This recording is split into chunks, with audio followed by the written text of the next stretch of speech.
네, 우리가 지금 산상수훈을 쭉 살피고 있습니다. 산상수훈은 예수께서 가르치신 믿음으로 사는 방법입니다. 그래서 하나님의 임재를 구하고 하나님의 임재의 실현, 곧 하나님의 통치가 우리 삶에서 이루어지는 삶의 원칙을 가르치는 것이고, 앞에서 팔복은 바로 그런 하나님의 임재 속에서 하나님이 통치하시는 삶의 행복을 얘기한 것이고, 바로 그런 행복은 우리의 삶의 세상의 빛과 같이 소금과 같이 영향력이 있다라는 걸 얘기하고 있고, 그렇게 하나님의 임재 속에서 하나님의 통치를 실현하고 사는 것이 율법의 1.1에게도 빠짐없이 완벽하게 성취하는 길이다. 그것은 바리새인이나 사두개인들이 추구하는 그런 어떤 의보다도 훨씬 더 본질적이고 수준 높은 그런 의다라고 말했습니다. 그러면서 이제 5가지 예를 들고 있는데, 그 첫 번째가 우리가 읽었던 출애굽기 20장 말씀에 살인하지 말라 하는 그 계명을 가지고 예수께서 우리에게 새로운 해석을 해주시는 거예요. 이 새롭다라는 것은 뭐냐면, 그 말을 한 그 문구에만 집착하지 말고 그 말을 하신 그 하나님과 인격적인 관계 속에서 하나님의 임재 속에서 그분의 마음과 뜻으로 느끼면서 살인하지 말라 하신 그분께서 우리에게 무엇을 바라시겠느냐라고 해서 우리가 적용을 찾아봤을 때, 우리의 분노가 결국 살인까지 가게 되니까 이 분노라는 감정을 하나님의 뜻대로 다스려야 된다. 여러분의 감정을 하나님의 임재 속에 두시기 바랍니다.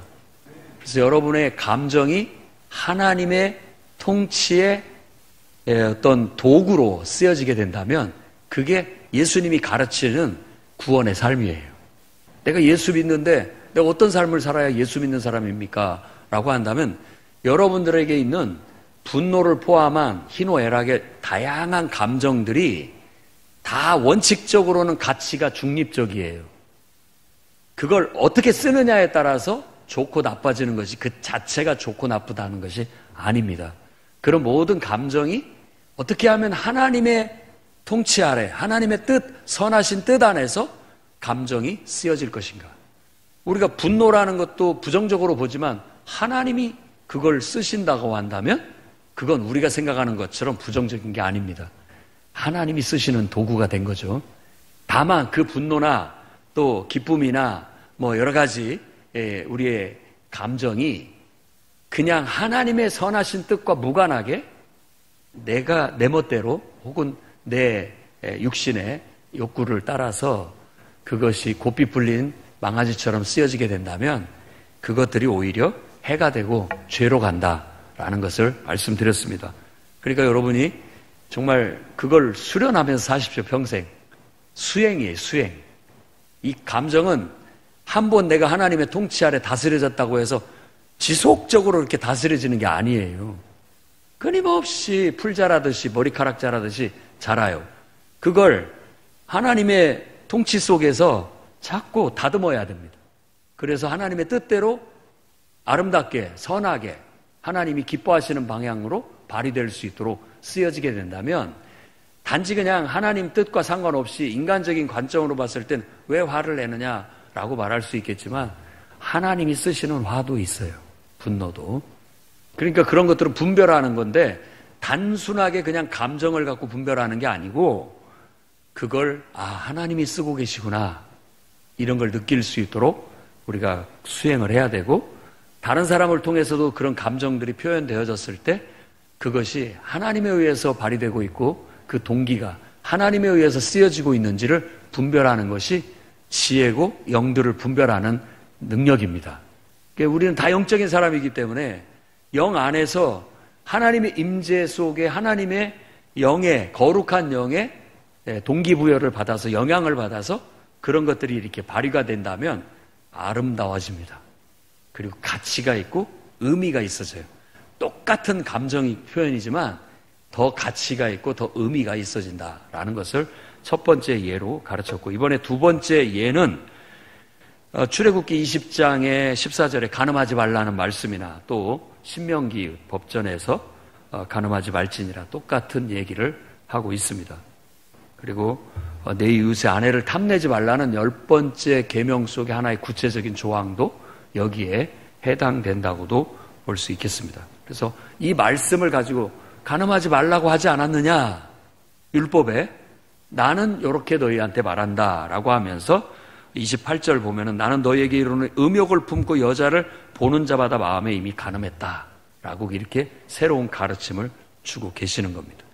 더 나아가서 이제 이 음행의 문제뿐만 아니라 결혼 생활, 결혼과 이혼에 대한 확대 교훈까지 예수님께서 이 4구절, 6구절에 주고 계십니다. 그래서 저는 이 본문을 통해서 다음과 같은 하나님 말씀을 여러분에게 나누고자 합니다. 첫째는 인간의 기본 욕구를 건전하게 발휘하며 사시기 바랍니다. 이 건전하다라는 뜻을 다시 얘기한다면 창조주의 목적에 맞게 써라.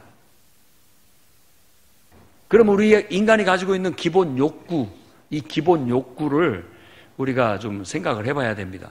기본적인 욕구가 크게 보통 2가지로도 얘기하고 또 한간에 떠도는 얘기로는 인간에게 3가지 욕구가 있다. 수면욕, 그 다음에 식욕, 그리고 배설욕. 이 배설욕은 성욕이라고도 표현하기도 합니다. 이 3가지 욕구는 기본적인 것이고 인간이 그걸 하지 않고 살아갈 수가 없다. 자는 거, 그리고 먹는 거, 그리고 배설하는 거. 이걸 못하면은 병들어 죽습니다. 그러니까 그것 자체도 가치가 중립적이에요. 그것 자체가 나쁘다, 좋다가 아닌 거예요. 그것을 어떻게 사용하느냐에 따라서 그것이 선으로 갈 수도 있고 그것이 악으로 갈 수도 있다라는 것입니다. 그래서 그런 차원에서 지금 얘기를 하고 있는 거예요. 이 욕구는 너무나도 강력하고 기본적인 거여서 그 욕구를 초월해서 벗어나서 살 수 있는 사람은 거의 없습니다. 불가능해요. 아무리 그걸 자제한다고 산다 할지라도 안 먹고 살 수 있는 사람이 누가 있고 또 잠 안 자고 살 수 있는 사람이 누가 있습니까? 다 변칙적인 방법으로라도 그 수면이 또 음식이 주는 영양소 다 공급이 되니까 유지가 되고 살아가는 거예요. 배설하지 않으면 못 삽니다. 죽고 마는 것이죠. 그런 것들이 기본적인 어떤 생리적, 생물학적 욕구라고 할 수 있습니다. 그런데 이 욕구가 우리를 지배하도록 두어서는 안 된다라는 말씀을 지금 예수께서 가르치고 있는 거예요. 너희에게 이르노니 음욕을 품고 여자를 보는 자마다 마음에 이미 간음했다. 우리가 이 말씀을 청소년기에 듣고 배워가지고 얼마나 조심하고 살았는지 모릅니다. 지나가는 여자들을 안 보려고 막 하는 것들. 그렇게까지 막 노력도 하고 했습니다. 근데 그 영화도 그런 어떤 좀 노출이 심한 영화라든지 그런 것들도 안 보려고 하고 막 애를 썼던 그런 것들이 있는데 다 양심에 손을 놓고 보면 음으로 양으로 다 어떻게 경험하고 보고 그렇게 살았습니다. 근데 이 말씀을 그럼 어긴 것이냐라고 얘기한다면 저는 이 말씀을 좀 더 본질적으로 여러분에게 설명을 하고자 하는 겁니다. 그건 뭐냐면 음욕을 품고 여자를 본다라는 말은 다시 얘기한다면 그 마음속에 있는 음욕이 자기 행동을 지배하고 있다라는 뜻이에요. 음욕의 영향을 받아가지고 지배를 받아서 행동을 한다라는 거예요. 그러면 거의 사람들이 거기에 노출되면 거기에 영향을 받아서 행동을 하게 되는 겁니다. 사람들이 성범죄를 저지르고 이렇게 하잖아요. 그냥 아무 좋은 책을 읽고 자연을 관찰하고 건전한 삶을 사는데 그런 생각이 드는 건 덜 듭니다. 음란물을 보고 뭔가 막 거기에 막 자극을 받아가지고 막 그 어떤 욕구가 막 솟아있을 때 그때 이제 막 그걸 어떻게 해소를 해야 할지 몰라가지고 엉뚱한 이제 말도 안 되는 짓거리들을 하게 되는 것이죠. 인간으로서. 그게 지배당해서 그러는 거예요. 여러분들도 충분히 그럴 수 있습니다. 뭔가에 내가 혈안이 돼서 지배가 당하면 어떤 그런 어떤 것에 지배가 되게 된다면 나도 모르게 그것에 행동을 하게 되는 거예요. 그래서 인간이 가지고 있는 욕구 중에서 지금 예수님께서 가장 도드라진 욕구 중에 하나를 성욕으로 지금 보고 있는 겁니다. 그러니까 이건 그냥 단순한 성욕의 이야기만이 아니라 인간의 모든 욕구가 이렇게 우리를 지배하도록 두어서는 안 된다라는 걸 가르치고자 하는 겁니다. 여러분의 욕구는 다 가치 중립적이기 때문에 나름대로 다 필요한 것들입니다. 나쁜 것들이 아니에요. 다만 그 것들이 여러분을 지배해서 여러분의 이성을 마비시키고 여러분의 옳은 판단을 마비시켜서 말도 안 되는 행동을 하게끔 만드는 일, 그게 성폭행으로 나타나기도 하고 각종 성범죄로 이어지기도 하는 이런 지경까지 가지 않도록 여러분이 여러분의 안에 있는 욕구가 하나님의 지배 아래 있게끔 다스려야 됩니다. 내 욕구를 내가 억누르기는 것은 여러분 손가락으로 물잡기예요. 안 됩니다.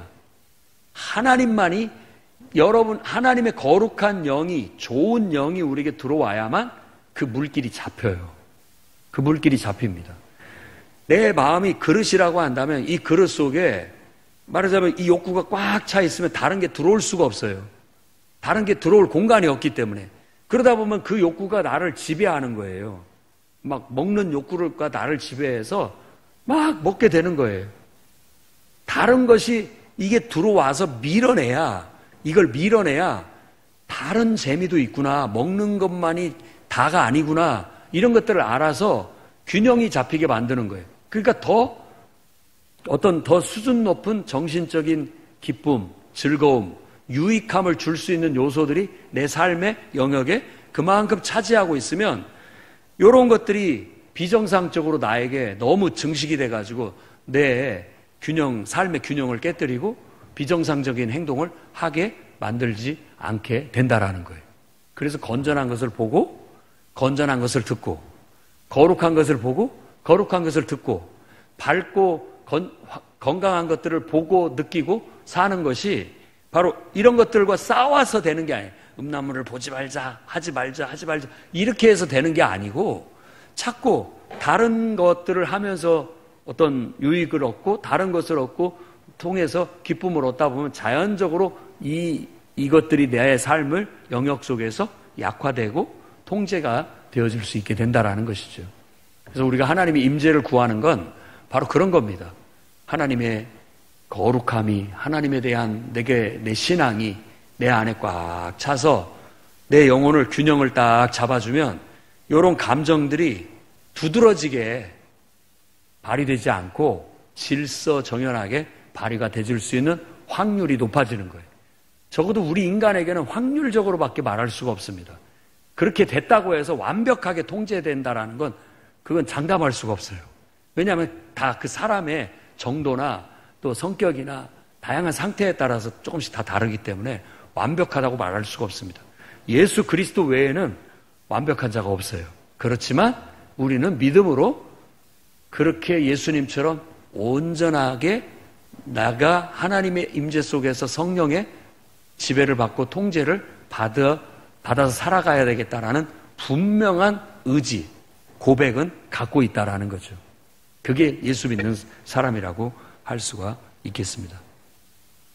그래서 여러분 안에 끊임없이 존재하고 있는 기본적인 여러분 안에 있는 욕구, 뭐 3가지로 얘기하든 5가지로 얘기하든 2가지로 얘기하든 그건 중요하지 않습니다. 우리 안에는 생리적, 생물학적 욕구가 있고요. 욕망이. 이 몸을 가진 모든 존재는 다 있고, 그 다음에 조금 더 나아가서 사회적, 심리적 욕구가 있습니다. 매슬로는 5가지로 얘기를 했죠. 그래서 생리적, 안전, 애정, 그 다음에 존경, 자아실현, 이런 식으로 낮은 단계에서부터 생리적인 충족이 되면 안전을 추구하게 되고, 애정이나 소속감을 추구하게 되고, 존경을 추구하게 되고, 자아실현을 추구하게 된다. 더 높은 단계로 이렇게 더 욕구가 더 질이 좋아지는 거예요. 욕구가. 그래서 그런 것들이 잘 균형이 잡혀서 삶의 요소들을 이루어 나가게 되는 거예요. 그 속에 하나님의 선하신 뜻이 있다라는 거죠. 그런데 우리가 이런 것들을 균형을 잃어버리고 어떤 욕구가 너무 두드러져서 나를 이렇게 지배하게 되면 우리 보통 눈이 뒤집혔다고도 하고 거기에 사로잡혔다고도 하고 그러다 보면은 말도 안 되는 일을 해요. 그리고 그 사람한테 나중에 정신 차렸을 때 물어보면 너 왜 그러냐? 저도 모르겠어요. 왜 그냥 거기에 그냥 내가 혈안이 돼가지고 거기에 내가 너무 이렇게 집착을 하다 보니까 나도 모르게 그런 짓을 했다고 두고 평생을 후회하는 그런 사람들이 많이 있습니다. 그러니까 그런 것들을 다스려야 돼요. 그리고 이제 이런 것들이 너무 자주 습관화가 되면은 이 뇌도 통제력을 잃어가지고요. 통제력을 잃어갖고 아예 안 됩니다. 병으로 가버려요. 병으로 갑니다. 그건 그 어떤 약물로밖에 치료가 안 돼요. 그런 지경까지 통제력을 잃어가지고 균형감을 잃어버리게 되면 나중에는 아무리 내 의지나 노력으로도 아예 안 되는 그 상태까지 가버리게 되면 그때는 약물로 조절을 할 수밖에 없어요. 그 지경이 되지 않도록 우리는 하나님이 우리에게 주신 기본적인 욕구가 건전하게 필요적절하게 잘 발휘되면서 살 수 있도록 그렇게 관리할 필요가 있다라고 말씀드리고 싶습니다. 그래야만 여러분 영적으로도 건강하고 정신적으로도 건강하고 육체적으로도 균형 잡힌 건강한 삶을 살 수 있어요. 여러분의 욕구를 창조주 하나님의 선한 목적에 맞추어 쓰여지는 도구가 되도록 여러분 그렇게 관리하시기 바랍니다. 두 번째 교훈은 더 높은 가치 체계를 추구하라라는 겁니다. 만일 네 오른눈이 너로 실족하게 하거든 빼어 내버려라. 백체 중에서 하나가 없어지고 온몸이 지옥에 던져지는 것이 지지 않는 것이 유익하다. 이건 가치 체계 문제거든요. 요 가치보다 요 가치가 더 크다. 이 큰 것을 잃어버리지 않도록 작은 가치 것은 좀 우리가 더 큰 가치의 지배를 받게 해야 된다라고 그렇게 얘기를 하는 겁니다. 그래서 우리의 가치관이 더 높은 가치 때문에 좀 더 낮은 가치는 그 지배될 수 있도록 해야 됩니다. 아리스토텔레스가 낸 니코마코스 그 윤리학에도 첫 번째 나오는 대목이 그거예요. 선. 더 큰 선이 하위 선을 지배한다. 그러니까 더 큰 선 아래 하위의 선들은 종속된다라고 그렇게 논증을 하고 있어요. 똑같은 얘기입니다.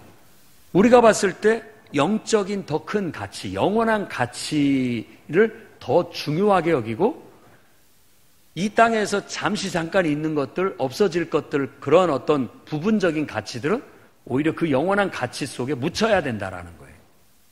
그런데 이게 뒤바뀌어가지고 영원한 가치를 손상시켜버리게 되고 일시적인 가치를 내가 추구하게 되면 일시적으로는 좋을지 모르지만 결국은 이 일시적인 것도 사라져버리게 되고 영원한 가치도 잃어버리기 때문에 남는 게 없는 인생이 돼버리고 만다라는 걸 말해주고 있는 겁니다. 그러니까 내 오른 눈이 나를 실족하게 한다면 이거 없어도 된다. 이거 없이 내가 온전해서 하나님 뜻을 쫓아가는 것, 더 큰 가치를 추구하는 것이 훨씬 더 위대하다라는 걸 말해주고 있는 것이죠. 그러니까 여러분 어떨 때는 우리의 욕구가 충족이 돼야 되지만 그 욕구라 할지라도 더 높은 질 높은 욕구 아래 그 욕구는 통제될 수 있어야 됩니다. 그게 성숙한 사람이에요. 어린아이와 성인을 비교해 봤을 때 어린아이는 그걸 못합니다. 그걸 상대적으로 못해요. 그걸 잘하는 어린아이는 어른이라고 해요. 애기지만 어쩌다가 저렇게 어른 흉내를 내는지 모른다라고 그렇게 얘기하죠. 처음에는 자신의 욕구가 더 중요하게 느껴져요. 그러나 이제 살다 보면 더 큰 가치가 있다는 걸 알고 그 가치에 이런 것들은 더 덜 중요한 거다라는 걸 알고 스스로 절제할 줄 알고 스스로 그걸 포기할 줄도 아는, 그러니까 자기 눈을 빼낼 줄 아는 그런 법을 배우게 되는 거예요. 이거 굉장히 어렵지만 배워야 수준 높은 사람이 될 수 있습니다. 그래야 어른이 될 수 있어요. 막 하고 싶어도 옛날 뭐 영화에서 그 늑대 인간인가 기다려! 하면 기다릴 수 있어야 됩니다. 기다려! 침이 뚝뚝 떨어지고 막 당장 달라들고 싶어도 기다리라고 하면 기다리는 통제력. 그게 이제 짐승에서 사람으로 바뀌어가는 과정이라고 말할 수 있는 것이죠. 우리도 육신적인 사람에서 영적인 사람으로 바뀌는 것은 늘 하나님의 임재의식을 가지고 그분의 존재를 인정하고 그분과의 영적 소통을 통해서 내 안에 있는 육체의 소욕들, 욕구들이 이렇게 솟아오를 때 그런 것들이 하나님의 음성에 따라서 하나님의 더 큰 뜻과 가치에 의해서 주님이 멈춰라 하면 멈출 수 있어야 되고 너 하기 싫다고 하더라도 해라 하면 해야 되는 거예요. 그걸 배우셔야 됩니다. 아무리 막 하고 싶어도 하나님 가만히 있어라 그러면 꾹 참고 기다릴 수 있어야 되고 막 내가 하기 막 싫어서 거부하고 싶어도 하나님이 해라 억지로라도 해야 되는 거예요. 여러분 우리 단순한 생각에는 내 마음에도 없는데 하는 건 외식적인 거니까 그 나쁜 거 아닙니까? 라고 얘기할지 모르지만 아니 그건 세상 이성의 판단이고요. 우리가 사는 삶의 법칙은 하나님이 말씀하시면 무조건 한다는 거예요. 내가 그걸 좋고 나쁘고를 따지지 않는다라는 겁니다. 하나님 말씀의 가치의 기준을 두고 있는 것이지 내 기분에 두고 있지 않다라는 거예요. 그러니까 하나님이 하라고 하는데 하기 싫어도 그냥 하는 거예요. 이게 나를 통제하는 거예요. 그게 나를 굴복시키는 것이고 어떤 의미에서 진정한 복종과 순종을 배우는 것이라고 할 수가 있는 겁니다. 그렇게 됐다면 아무리 하기 싫어도 그렇게 말씀하시니까 베드로가 말한 것처럼 말씀하시니까 제가 말씀에 의지해서 하겠습니다 라고 이 입꼬리를 올리면서 미소를 지을 수 있다면 그 사람은 온유한 사람이에요. 길이 잘 들었어요. 그러니까 하나님이 딱 쓰시기 좋은 하나님께 쓰임받기 좋은 상태가 딱 돼 있는 거예요. 아무리 막 하고 싶어도 주님이 좀 기다려라 하면 우리가 미소 띤 얼굴로 그냥 당연히 그렇게 말씀하시니까 제가 그대로 하겠습니다 하는 마음으로 딱 기다리고 있다면 하나님이 이제야 네가 나하고 사는 법을 배웠구나. 내 능력이 네 삶을 통해서 나타날 수 있는 방법을 터득했구나. 하나님 그렇게 생각하실 거예요. 그리고 우리를 통해서 하나님은 크고 위대한 일들을 나타내시기 시작한다라는 겁니다. 혹시라도 여러분이 소중하게 생각하고 있는 것이 그것이 내 어떤 욕구고 욕망이라도 하나님의 말씀 앞에서 그것을 과감히 버릴 줄 아는, 포기할 줄 아는 그런 신앙을 수행해 나가시기 바랍니다. 언젠가 여러분에게 그런 시험이 올 겁니다. 언젠가 버려야 되는 시험이 와요. 그때 하나님 뜻이라면 하나님 말씀하시니까 제가 기꺼이 내려놓겠습니다 라고 했을 때 비로소 여러분들은 이제 하나님의 능력에 접근하는 거고 하나님의 그 역사 속에 여러분이 들어가는 거예요. 그 속에서 이제 여러분들은 하나님의 뜻에 의해서 뭔가 풀려가는 인생을 경험하게 될 겁니다. 내가 바뀌지 않으면 아무리 하나님께서도 뭔가를 하려고 해도 안 하는 거야. 하나님의 능력이 없어서 안 되는 게 아니라 그렇게 어거지로 하면 우리가 손상이 돼요. 예를 들어 배추가 숨이 안 죽었는데 내가 모양을 만들어 꺾으면 뚝 부러져 버리듯이 내 인생에 큰 손상이 오기 때문에 하나님 그렇게 두시지 않는 거죠. 그러니까 숨 죽을 때까지 기다리시는 거예요. 그러면서 변화를 시키고 그렇게 나아가는 거죠.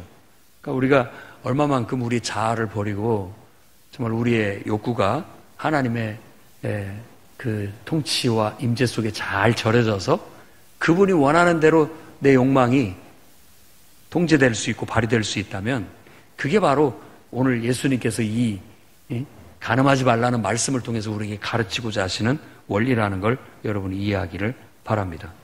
그래서 더 높은 가치체계, 그 더 높은 가치체계를 여러분 삶 속에 구축을 하면 이 낮은 가치는 그것의 도구로서 적절하게 쓰여지는 정도로 발휘가 됩니다. 그런데 이 좋은 가치체제를 구축을 못하잖아요? 영적인 가치체계를 구축을 못하면 여지없습니다. 이 기본적인 이 하위의 욕구들이 들고 일어나서 우리를 지배합니다. 그런 사람을 우리가 하찔이라고 하기도 하고 성경에서는 비류라고도 표현을 하기도 합니다. 완전히 자기 본능에 지배받는 짐승 같은 존재라고 말할 수 있는 것이죠. 우리는 거기에서 벗어나서 더 영적인 존재라는 걸 잊지 마십시오. 여러분 안에는 하나님의 영이 있고 하나님의 영이 여러분과 소통하기를 바라고 있고 하나님의 뜻에 따라서 여러분들이 여러분의 생각과 여러분들의 감정과 여러분의 욕구를 다스려야 줄 아는 그런 영적인 사람이 되기를 하나님 바라고 계시다는 걸 깨닫기 바랍니다. 그 다음에 세 번째 교훈은 하나님이 허락하신 결혼 관계 안에서 여러분 충족하는 법을 배우셔야 됩니다. 31절과 32절 말씀에 또 일러스되 누구든지 아내를 버리려거든 이혼 증서를 줄 것이라. 나는 너에게 이르노니 누구든지 음행한 이유 없이 아내를 버리면 이는 그로 간음하게 합니다. 버린 여자에게 장가드는 것도 어떻게 보면 간음을 조장하는 것이다 라고 그렇게 얘기를 하고 있습니다. 여기에서 말하고자 하는 핵심이 뭐냐? 옛날 모세율법에서는 어떤 너에게 불의한 어떤 행동을 했다면 이혼 증서를 써줘서 이혼을 해라. 그 모세의 율법에 나와 있는 가르침입니다. 그러니까 신명기 24장 1절에 아내를 맞이해서 데려온 후에 그에게 수치되는 일이 발견이 되면 그를 기뻐하지 않으면 이혼 증서를 써줘라. 마음에 들지 않는 어떤 잘못된 행동을 하면 그러면은 이혼 증서를 써줘서 하게 했던 거예요. 그 이혼 증서를 써주는 것도 하나의 그 여인을 위한 겁니다. 그냥 무시하고 내치는 것이 아니라 이혼 증서를 써주면 나하고는 맞지 않지만 어떻게든 또 너는 살아가야 되니까 새로운 사람을 만날 수 있는 조건을 만들어주기 위해서 이혼 증서를 써주는 겁니다. 이혼 증서를 안 써주면 그 여인은 새 출발을 할 수가 없어요. 그러니까 이혼 증서를 써주는 게 오히려 그 여인을 위해서 서로를 위해서 어떻게 보면 더 좋은 어떤 배려라고 말할 수 있는 것이죠. 그런데 사람들이 이 법규를 악용합니다. 악용해요. 내가 예를 든다면 나쁘게 얘기해서 한 여인하고 살았어요. 질렸어. 이제 뵈기가 싫어. 어떻게든지 이 여인하고 정리를 하고 내 마음에 저 여자가 또 마음에 드니까 저 여자하고 좀 살아봤으면 하는 그런 마음이 드니까 어떻게든지 꼬투리를 잡아가지고 이혼증서 써주고 내보내버리고 자기가 원하는 또 마음에 드는 여인을 또 드리는 거예요. 이런 일들을 자기의 욕구를 채우기 위해서, 욕망을 채우기 위해서, 욕망의 지배를 받아가지고 그 일들을 하고 있으니까 이것도 악한 거예요. 하나님이 하라고 하면 하는 거고 하나님이 하지 말라면 안 해야 되는 것이 우리의 원칙입니다. 우리 원칙은 딱 그거 하나예요. 그러면 이 여인하고 제가 살아야 되겠습니까? 말아야 되겠습니까? 하나님께서 살지 마라 하면 안 사는 것이고 살라 하면 사는 것이죠. 호세아 선지자가 음탕한 여인 고멜을 결혼하라 하니까 하는 거예요. 또 가서 또 음탕한 짓을 했는데 집을 나가버렸는데 다시 가서 데려오라니까 또 데려오는 거예요. 그냥 하나님이 하라고 하는 것이 어떻게 선지자가 오늘날로 만들면 어떻게 목사가 그런 여인하고 결혼을 해서 목회를 어떻게 한단 말입니까? 라고 할 수 있겠지만 어떤 의미에서는 하나님께서 또 그렇게 쓰시려고 그런 일을 명하셨고 행하실 수 있는 거예요. 그러니까 겉으로 봐서 어떻게 그걸 다 이해할 수가 있습니까? 알 수가 없는 거죠. 그런데 단지 그냥 어떤 음욕의 눈을 멀어서 자기의 욕구를 충족시키기 위한 도구로서 혼인을 생각한다면 그건 안 된다. 그런 것 때문에 이혼을 하고 또 새로운 여인을 맞이하고 하는 것 자체가 간음하는 거나 똑같은 거 아니냐라는 겁니다. 단순하게 그냥 문자적으로 봐서 이혼을 하면 안 된다. 이렇게만 너무 볼 것도 아니고 또 이혼을 그럼 해도 되냐? 이런 것들로 여러분 단순하게 알아들을까 봐 염려가 됩니다. 왜냐하면 그걸 갖고 여러분들이 본성으로 그걸 사용하게 된다면 반드시 악용할 거예요. 이혼을 하는 것도 악용할 거고 여러분들이 다른 또 여인들을 취해서 또 이렇게 하는 것도 악용할까봐 염려가 되는 거예요. 본질적으로 얘기하는 것은 그런 욕구에 충만해가지고, 욕구에 지배돼가지고 이혼을 결정하고 결혼을 결정하고 하는 일은 안 된다. 우리는 기도하면서 하나님의 뜻에 의해서 결혼을 결정하고 신중하게, 그리고 하나님의 뜻이라면 뜻에 의해서 결혼 생활을 하고, 또 정말로 하나님의 뜻이라면 이혼도 하나님의 뜻대로 해야 된다. 그래서 성경에 하나님이 맺어준 걸 사람이 갈라놓을 수 없다, 이런 말씀을 예수께서 또 가르치시거든요. 그래요. 그러니까 우리는 결혼도 하나님에 의해서 하는 거고, 하나님의 뜻이라면 이혼도 하는 것이지, 그 외에는 방법이 없어요. 내 뜻, 내 욕망, 내가 하고 싶어서, 내가 싫어서, 그것이 동기가 돼서는 다 죄로 가는 겁니다. 다. 오로지 우리가 하나님을 섬기고 기도하면서 영적인 소통을 통해서 하나님의 뜻에 의해서만 가능한 거예요. 그 원칙을 잡아야 됩니다. 그래서 이 결혼이라는 것이 두 사람의 인격이 한 몸을 이루고 하나가 한 인격이 되는 신비한 관계예요. 그래서 이 관계를 통해서 하나님은 하나님과 우리와의 관계, 그리스도와의 교회의 관계의 원리를 그렇게 하나됨의 원리가 똑같다라는 걸 말씀하고 계시는 겁니다. 에베소서 5장 31절 32절 말씀 보면, 그러므로 사람이 부모를 떠나 그 아내와 합하여 그 둘이 한 육체가 될지니 이 비밀이 크도다. 나는 그리스도와 교회에 대하여 말하노라. 이 에베소서 5장을 읽어보십시오. 부부에 대해서 여자는 남편에게 복종하라. 또 남자는 여자를 위해서 자기 목숨을 내어줘라. 이런 교훈을 하면서 지금 이 말이 툭 튀어나온 거예요. 원리가 똑같아요. 원리가 똑같습니다. 그래서 하나님은 이 땅에 남자와 여자를 창조하셨고, 청춘 남녀가 서로 진실된 사랑을 통해서, 사랑의 고백을 통하여 서로를 내어주는 사랑 고백을 통하여 결혼이라는 어떤 하나가 되는 제도를 통하여 한 몸이 되는 그런 신비한 관계를 경험하게 하셨어요. 세상에 다 부모와 자식도 일촌입니다. 부부는 무촌이에요. 그 원리가 뭐예요? 하나라는 뜻이에요. 한 몸이라는 의미를 갖고 있어요. 그 성경의 원리를 잘 이해한다면 그 속에서 우리는 진짜 하나가 되는 게 뭔지를 터득해 가는 거예요. 그 속에서 하나님과 내가 하나님의 임재 속에서 하나됨도 똑같은 원리로 터득해 가는 거고, 어떻게 보면 내가 어떤 공동체 안에서 서로가 한 몸이 돼서 서로 협력하는 것도 그걸 통해서 배울 수 있는 좋은 관계예요. 그래서 결혼의 서약, 서로에 대한 사랑의 고백과 결혼의 서약이 진정으로 영적으로나 육적으로나 정신적으로나 하나가 되는 아주 신비한 경험이에요. 결혼을 여러분 신성시해야 됩니다. 요즘 현대인들처럼 결혼을 지금 자꾸만 왜곡시키고 있어요. 하나님이 계획하신 결혼이 아닌 이상한 결혼으로 가고 있어요. 이상한 결혼으로. 결혼을 했어도 육체적으로나 정신적으로나 영적으로나 물질적으로나 하나가 안 되려고 그래요. 하나가 되는 걸 불편해합니다. 너는 너대로 살고 나는 나대로 살자라는 그런 것들이 있어요. 최소한의 어떤 관계만 유지하려고 하는 경향이 있는데, 물론 그만큼도 뭐 나쁘다고 보지는 않겠지만 퍼센트로 본다면 그것은 온전한 상태는 아니에요. 온전한 상태는 육체적으로나 정신적으로나 물질적으로나 생활적으로 다 하나의 인격으로 하나로 생각하고 그 속에서 진정한 협력이 이루어져야 돼요. 그게 결혼입니다. 그러니까는 그런 어려운 결혼은 못하겠는데요.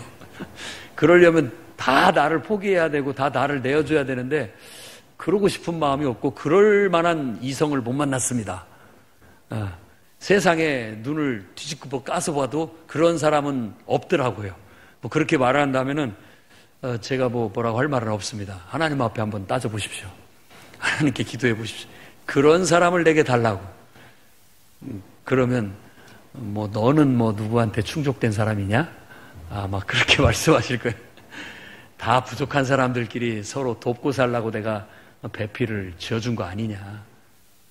서로 부족함을 보지 말고 그 부족함을 서로 도와 메꿔주려고 사랑을 하는 거고, 그래야 또 한 몸이 되는 거고, 한 마음, 한 육체, 한 정신이 돼서 살아간다. 근데 한번 여러분들이 그 말씀을 믿고 그렇게 진실된 사랑을 해보고, 그렇게 진실된 사랑의 고백과 진실된 육체적, 정신적, 영적 하나가 되는 경험을 해보세요.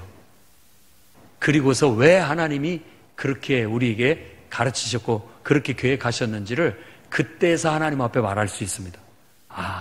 이런 충족감, 거기에서 얻는 내 영혼의 충족감은 그야말로 하나님의 임재 속에서 누리는 그 행복감 못지않은 충족감이 옵니다.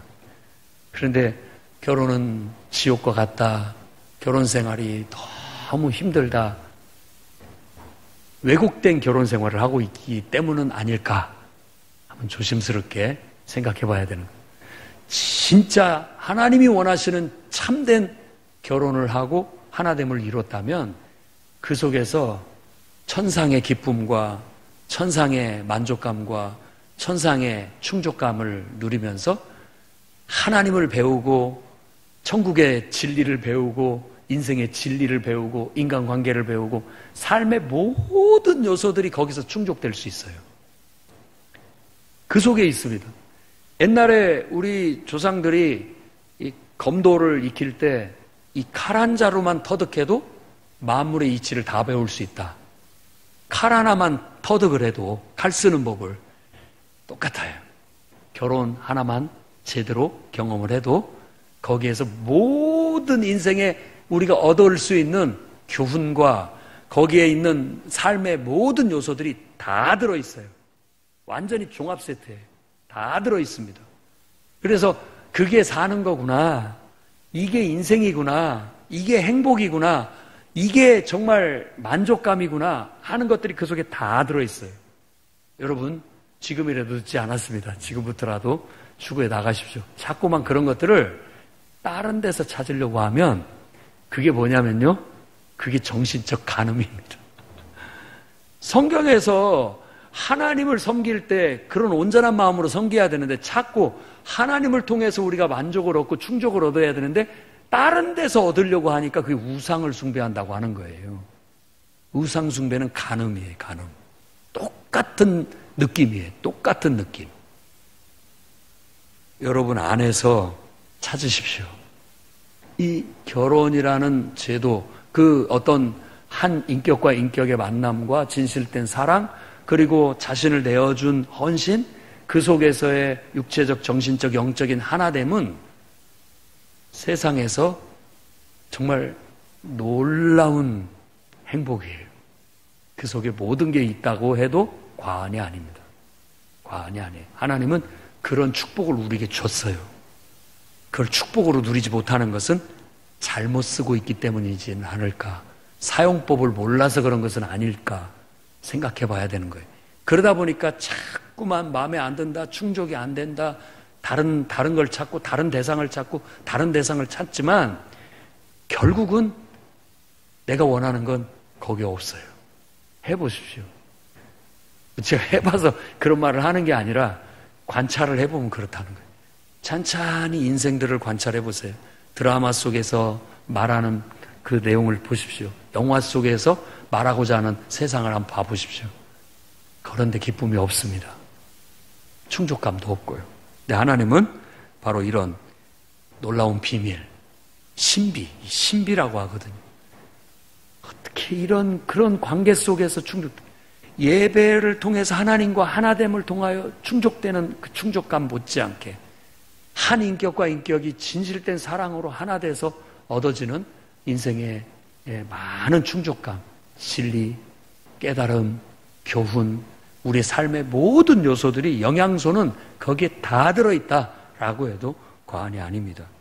그래서 보통 사회학자들도 결혼은 인간 관계에서 아주 중요한 가치를 추구하는 원천이다라고 하면서 거기서 자신감도 나오고 소속감도 나오고 유용감, 능력 있는 유용감도 얻을 수 있고 만족감도 얻을 수 있고 신체적으로나 정신적으로 치유되고 또 건강해지고 또 사회적인 기본적인 필요도 거기서 다 배우게 되고 충족도 되게 된다. 그리고 친밀성도 배우게 되고 존재의 의미도 발견하게 되고 자아도 발견하게 되고 그 속에서 자아의 성장도 이루게 되고 그 속에서 자아의 완성도 이룰 수 있다. 그러니 결혼이 만만하게 볼 게 아니죠. 아니죠. 함부로 볼 것이 아닙니다. 함부로 결정하면 안 됩니다. 그러니까 철없을 때, 못 모를 때 그냥 육체적으로 끌려가지고 딱 결정하는 사람들이 대부분이 결혼의 진정한 의미를 잘 몰라서 깨지는 경우들도 많이 있습니다. 물론 진실한 사랑을 통해서 그걸 다 극복하고 단계 성장해 가면서 완성해 가는 사람들도 있습니다. 여러분 그런 사람이 돼야 돼요. 처음에는 못 모르고 만났다 할지라도 서서히 배우고 사랑을 배우고 인간을 배우고 삶을 배우고 그 속에서 뭔가를 터득하면서 이렇게 인내하면서 살아가는 거예요. 그러면서 성장하고 성숙하고 완성해가는 과정을 겪게 되는 거예요.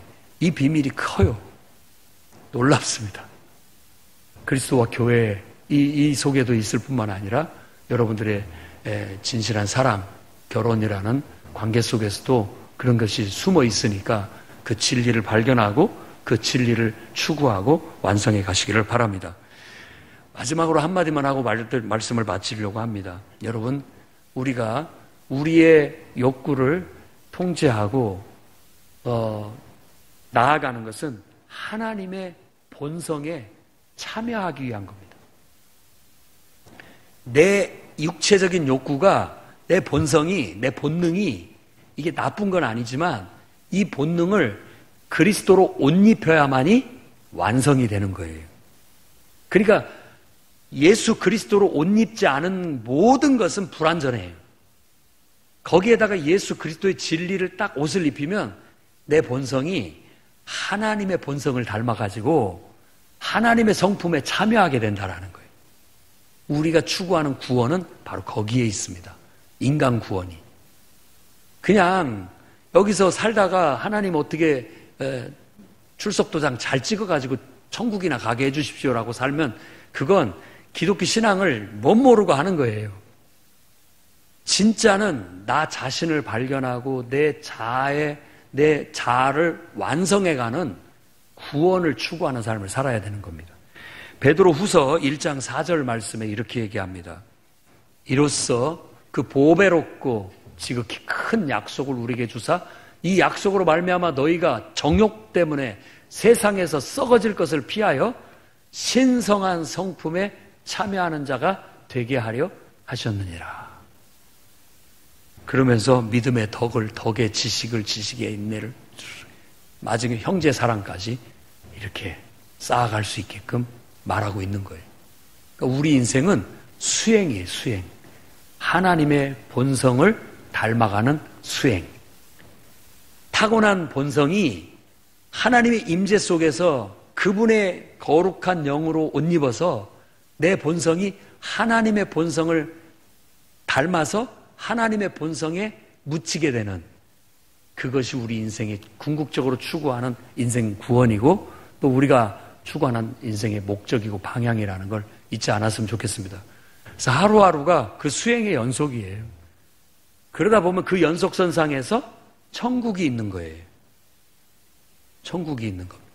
영원한 정말 가치 있고 의미 있는 세계가 그런 연속선상에서 펼쳐지는 것이 맞지.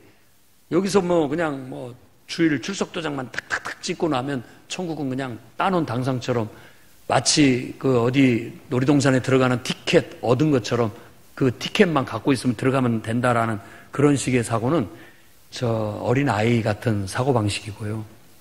내가 하나님을 알고 하나님을 내 안에 품어서 하나님의 성품을 닮아가는 그래서 하나님의 자녀다운 그런 인격과 그런 어떤 삶의 방식을 가지고 살아가는 그런 사람이 되는 게 궁극적인 목적이라는 것.